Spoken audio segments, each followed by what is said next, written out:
दोस्तों आप सभी को नमस्कार। तो कम्युनिकेशन का जो पीवाईक्यू है उसको आज हम लोग डिस्कस करते हैं। आप देखेंगे कि जो मैं आपको बताऊंगा तो बिना थ्योरी पढ़े हुए आपको कम्युनिकेशन का लगभग सवाल बन जाएगा। ठीक है, तो हम आपको आज लाइव सवाल बना के दिखाएंगे कि आपको एग्जामिनेशन कंडीशन में सवाल को कैसे बहुत आसानी से बनाना है। कम्युनिकेशन का टोटल 5 क्वेश्चन आएगा। मैं जो आपको बताऊँगा बिना किसी थ्योरी पढ़े हुए आप 4 से 5 क्वेश्चन ईजिली बना सकते हो, सही बनाओगे। ठीक है, चलिए हम वीडियो देखते हैं। देखिए पहला सवाल है ये, आप लोग बस ध्यान से मेरे वीडियो को देखिए, समझने की कोशिश करिए हम क्या समझाना चाहते हैं। ठीक है, थोड़ा सा फ्रेश नहीं होगा इसमें तो मैं आपको बता दूंगा क्या पे है। तो देखिए पहला है आपका पुअर लिसनर, ठीक है, दूसरा है एग्रेसिव लिसनर, तीसरा है पैसिव लिसनर, चौथा है स्यूडो इंटेलेक्चुअल। ठीक है, तो अब मुझे ये बताइए आप कि और पुअर लिसनर, एग्रेसिव लिसनर, देखिए पैसिव लिसनर, थर्ड ऑप्शन दिया है पैसिव लिसनर। पैसिव लिसनर का मतलब क्या होता है? लिसनर दो तरह होता है। लिसनर जो है आपको पता है, अगर आप जनरल टर्म में कभी पढ़े होंगे, जो लिसनर होता है दो तरह का होता है। एक होता है एक्टिव लिसनर, दूसरा होता है पैसिव लिसनर। एक्टिव लिसनर वो होता है कि अगर आप किसी को कोई चीज़ बोल रहे हैं तो आप जो उसको समझा रहे हैं उससे, जैसे कि हम अभी आपको पढ़ा रहे हैं, तो क्या आप हमसे सवाल पूछ सकते हैं? तो नहीं पूछ सकते हैं। तो ये एक्टिव लिसनर नहीं हुआ, ये हुआ पैसिव लिसनर। ठीक है, हम जो आपको बताएंगे आप इसी में संतुष्ट रहेंगे, आप कोई सवाल हमसे नहीं कर सकते हैं, आप इसी में संतुष्ट हो जाएंगे, तो ये हुआ पैसिव लिसनर। अगर आपको हम लाइव क्लास पढ़ाएंगे तो वहाँ पे हमसे आप सवाल पूछिएगा कि सर ये समझ में नहीं आया, आप मुझे ये बताओ, तो वो होगा एक्टिव लिसनर। ठीक है, तो ये आपको एक्टिव और पैसिव लिसनर का समझ में आ गया है। अब देखिए बस एक क्वेश्चन आपको आना चाहिए कि एक्टिव और पैसिव लिसनर क्या होता है, सवाल आपसे बन जाएगा। तो एक्टिव लिसनर जो है आपका, पैसिव लिसनर दिया हुआ है सी में, सी वाले में, और ऑप्शन दिया हुआ है, देखिए हिंदी में पढ़िए, दूसरों को डराना, वक्ता के साथ आसानी से सहमत हो, विचारों को सुने लेकिन कोई पीछे भावना नहीं हो, और बार बार फीडबैक। देखिए ये सी वाला होगा, इसका सेकंड होगा, वक्ता के साथ आसानी से सहमत हो। अभी जो आपको हम पढ़ा रहे हैं ना पैसिव, ये है पैसिव लिसनर, पैसिव लिसनर है ये। पैसिव लिसनर में क्या होता है कि आपको जो चीज़ बता रहे हैं ना, आप उसके साथ एग्री कर जाइए, वहाँ पे डिसएग्री या क्वेश्चन पूछने का कोई संभावना नहीं होता है। समझ रहे हैं ना, इसी को हम लोग बोलते हैं पैसिव लिसनर। तो सी का क्या होगा? सी का होगा 2। तो देखिए सी का 2 किस वाले में है? तो सी का 2 इसमें है, ये वाला कट जाएगा, ये वाला कट जाएगा, ये वाला कट जाएगा। ठीक है, तो आपका आंसर तो आ गया है 4। अब हम बाकी देखते हैं कि बाकी इसमें क्या होगा, बाकी देखते हैं। ठीक है, तो अब देखिए स्यूडो इंटेलेक्चुअल, स्यूडो इंटेलेक्चुअल एक है एग्रेसिव लिसनर, एग्रेसिव लिसनर। तो एग्रेसिव लिसनर का क्या होगा? देखिए जो एग्रेसिव लिसनर होता है ना, जैसे मान के चलिए कि एक सभा चल रहा है, एक सभा चल रहा है, यहाँ पे मोदी जी भाषण दे रहे हैं। ठीक है, मोदी भाषण दे रहा है, सुनने वाला यहाँ पे बीजेपी का आदमी सब है, यहाँ पे कांग्रेस का आदमी सब है। तो मोदी अगर गलत भी बोलेगा ना तो बीजेपी का जो सुनने वाला आदमी सब होगा वो उसको गलत नहीं मानेगा। अगर कांग्रेस वाला कुछ अपोज कर दिया तो उसको मार मार के ख़त्म कर देगा वहीं पे। समझ गए? इसको बोलते हैं हम लोग एग्रेसिव लिसनर। इसको हम लोग बोलते हैं एग्रेसिव। जो एग्रेसिव लिसनर होता है वो दूसरे को हमेशा डराते रहेगा कि जो बोल रहा है सही बोल रहा है, कुछ मत बोलो बीच में, कुछ बोलोगे तो तुम खल्लास हो जाओगे। ठीक है, इस तरह से। तो बस आप एक ऑप्शन को समझिए, एक्टिव और पैसिव लिसनर को समझिए, आपसे सारा क्वेश्चन बन जाएगा। ठीक है, ये हो गया। अभी और सवाल को देखते हैं और आपको बताएंगे। क्लास आने में दो चार दिन लेट हो गई है, थोड़ा सा हम कुछ इंपॉर्टेंट काम में बिजी थे, इसके लिए आई एम वेरी सॉरी आप लोगों से। अब जो क्लास है वो नियमित रूप से आएगा, आपको घबराना नहीं है। आप लोग चैनल से जुड़े रहिए, चैनल को सब्सक्राइब करिए। जो भी लोग नए आ रहे हैं कमेंट जरूर करिए, कि जो भी लोग वीडियो देख रहे हैं आप कमेंट में बताइए, जो हम मेरा प्रयास है आप लोगों के लिए, आपको मदद दे रहा है कि नहीं दे रहा है। ठीक है ना, चलिए आगे देखते हैं। देखिए ये दूसरा सवाल है,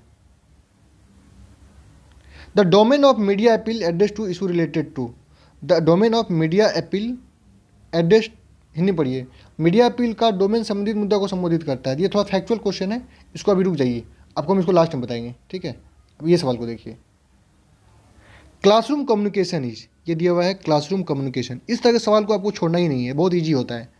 बोल रहा है क्लासरूम में जैसे क्लासरूम में आप क्लास लेते हैं तो उसमें क्या सब चीज़ होता है।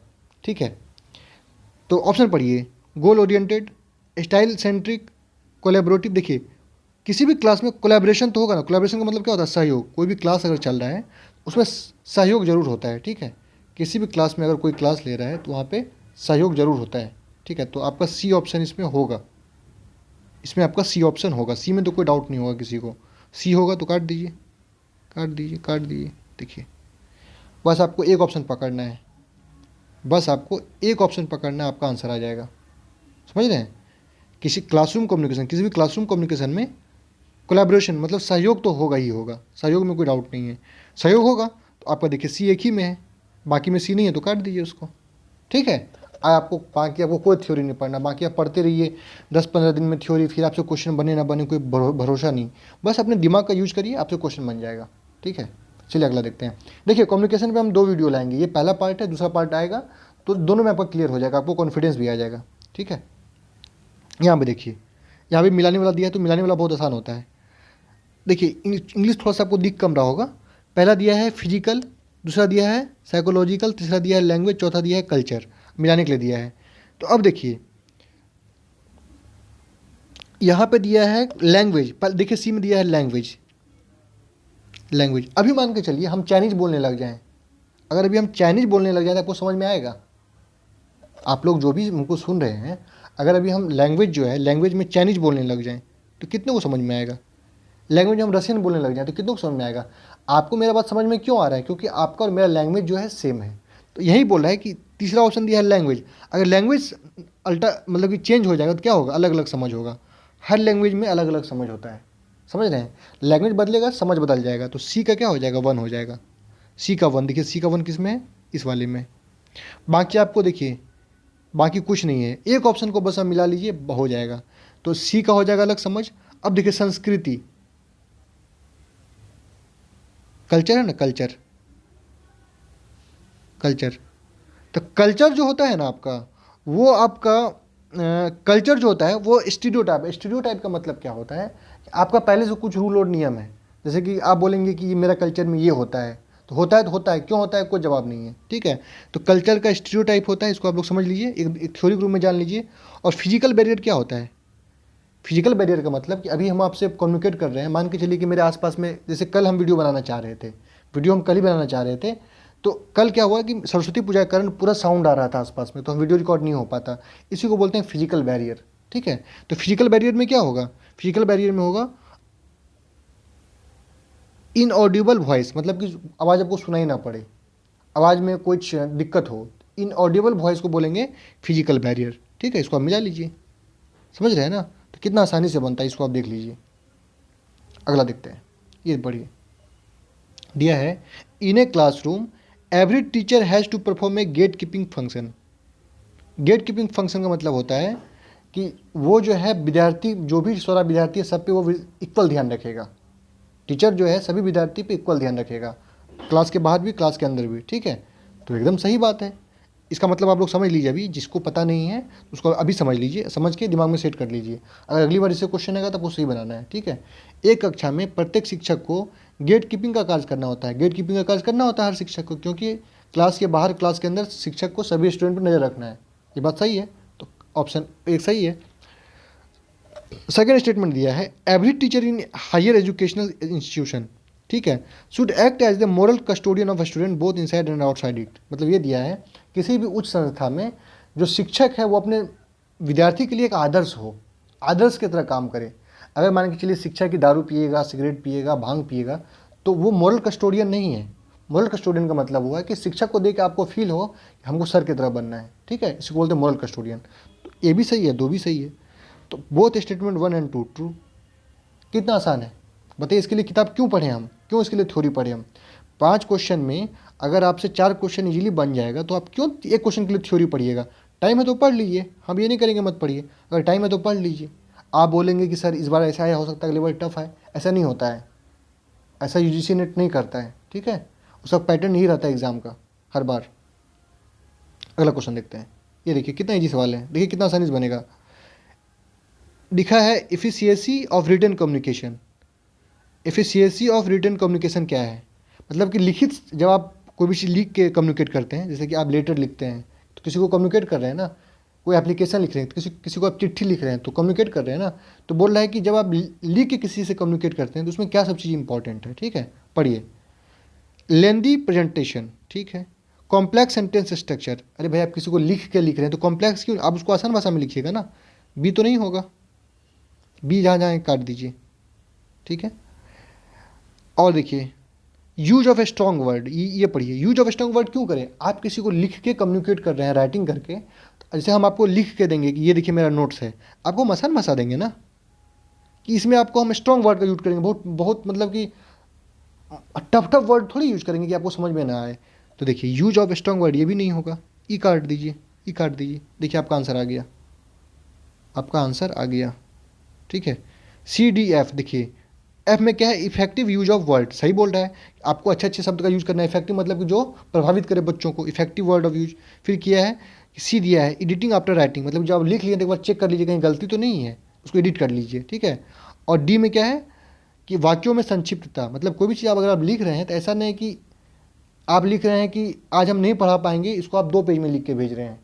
ठीक है, तो आप सीधा लिख दीजिए कि आज हम नहीं पढ़ा पाएंगे। आप जो भी लिख रहे हैं उसमें मतलब कि उसमें थोड़ा संक्षिप्तता हो। ठीक है, ये चीज़ आपको ध्यान रखना। देखिए बहुत आसानी से बन गया ना, बहुत टफ तो नहीं लगा सवाल। और सवाल हम देखते हैं, इसको देखिए,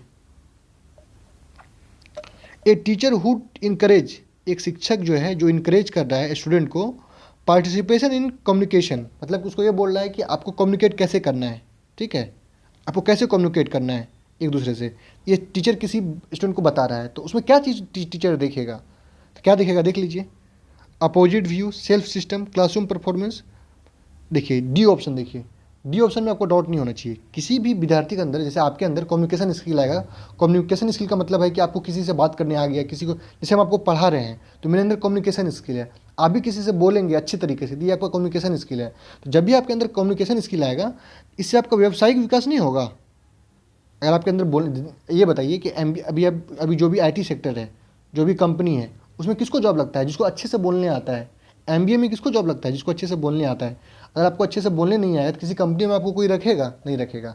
अगर आपको अच्छे से कम्युनिकेट करना है तो आपके अंदर व्यावसायिक विकास होगा अच्छा से। देखिए डी ऑप्शन तो होगा, जहाँ जहाँ डी नहीं है उसको काट दीजिए, ये काट दीजिए, ये दोनों में हम देखते हैं। ठीक है, और ऑप्शन को मिलाते हैं, opposite view, self system, classroom performance, और आपका बाउंड्री डिस्ट्रीब्यूशन, प्रोफेशनल डेवलपमेंट। आप बताइए, आप लोग बताइए, मैं इस थोड़ा इसको मिटा दूँ,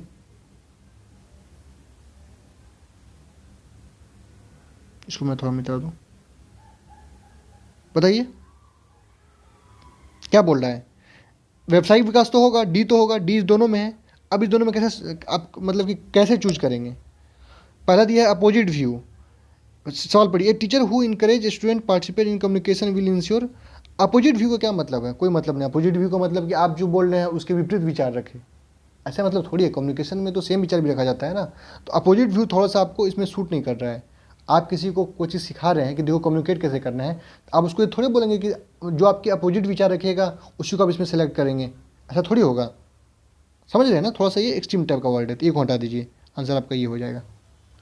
थोड़ा सा आपको गौर से पढ़ना है, क्वेश्चन को अगर थोड़ा गौर से पढ़ेंगे तो बन जाएगा। देखिए ये सवाल रिपीटेड सवाल है, फिर से वही सवाल पूछा। ये बोल रहा है फिजिकल, आपको हम क्या बोले थे कि मेरे आसपास में बहुत हल्ला गुल्ला हो रहा था कल, तो हम नहीं पढ़ा पाए आप लोगों को। इससे क्या होता है, देखिए lack of physical clarity in channel, lack of physical clarity in channel, यही होगा ना कि कल जो है आसपास में, जिससे हम आपको, जैसे कि आपको हम वीडियो रिकॉर्ड करेंगे तो मेरे आसपास में क्या होना चाहिए, मेरा फिजिकल इन्वायरमेंट शांत होना चाहिए। तो ये तो क्लैरिटी तो नहीं था, मेरे फिजिकल इन्वायरमेंट में कोई क्लैरिटी नहीं था, कल बहुत हल्ला गुल्ला हो रहा था। तो lack of physical clarity environment, इसका मतलब ये हुआ आपके आसपास में जो है शांति का वातावरण नहीं था, लैक था, कमी था। ठीक है, तो डी का एक हो जाएगा। तो डी का एक देखिए किस में है, सिर्फ इसमें है, आंसर हो गया आपका। बाकी आपको आए ना आए कोई फर्क नहीं पड़ता है। समझ रहे हैं, आप देख रहे हैं ना कि कितनी आसानी से बन रहा है। तो बाकी जो है ना, आपका कुछ क्वेश्चन बच गया है, एक क्वेश्चन तो आपका ये वाला भी रह गया है, ये इसको हम थोड़ा सा कंसेप्चुअली बता देंगे इस वाले सवाल को, इस वाले सवाल को। ठीक है, इस पर एक वीडियो हम और ले आएंगे, आपको कंसेप्चुअली ये वाला सवाल बता देंगे, और भी 8-10 सवाल बता देंगे, जिससे कि आपको कॉन्फिडेंस आ जाए खुद पे और आप एग्जाम में बना पाइए। ठीक है, थैंक यू।